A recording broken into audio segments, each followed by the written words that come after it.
इन सब चीज़ों के पीछे हमने तो एक दफ़ा आके देख लिया, सारा खूबसूरत से ऐसा मेला लगा हुआ है यहाँ पर, जैसे हम फीफा वर्ल्ड कप जो है वो इस बार मैक्सिको में या यूएस में जाकर हम इंजॉय कर रहे हैं। लेकिन यहाँ पर ये सब के लिए पीछे कितनी मेहनत है? बहुत मेहनत है, क्योंकि सारी रात हम लोग जागते हैं। तकरीबन हमारी एक टीम बनी हुई थी, एक टीम है जिसमें जो ये स्केच आप देख रहे हो, ये स्केच जो बना हुआ है मेसी का, रोनाल्डो का, जर्मनी, नेमार, ये हैं साजिद अली, मेरे कज़न भी है।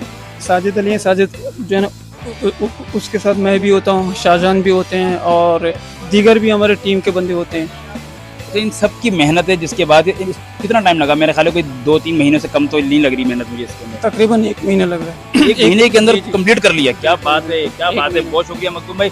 देखिए जी, ये जुनून है। 1 महीने के अंदर अगर ये इन्होंने इतना खूबसूरत सजा दिया तो ये जुनून भी, और एक मैसेज भी दिया जा रहा है। अगर कराची में किसी एक गली में किसी एक इवेंट के हवाले से अगर इतना खूबसूरत सजाया जा सकता है, तो सोचें अगर हर शख्स इसी तरीके से अपने शहर को, अपनी गलियों को, अपने मोहल्लों को इसी तरीके से हम सजा दें तो कितना ही खूबसूरत लगेगा। यहाँ आप देख सकते हैं कि खूबसूरत सा पोस्टर जो है वो आपको नजर आएगा एक तरफ, जहाँ पर आप देख रहे हैं कि कोई भी जगह इन्होंने खाली नहीं छोड़ी है। जहाँ पर पेंटिंग्स आ सकती थी वहाँ पर पेंटिंग्स बनाई है, जहाँ पर स्केच बनाए जा सकते थे वहाँ पर स्केच बनाए हैं, और जहाँ पर इन लोगों को पोस्टर लगाए जा सकते थे वहाँ पर पोस्टर लगाए।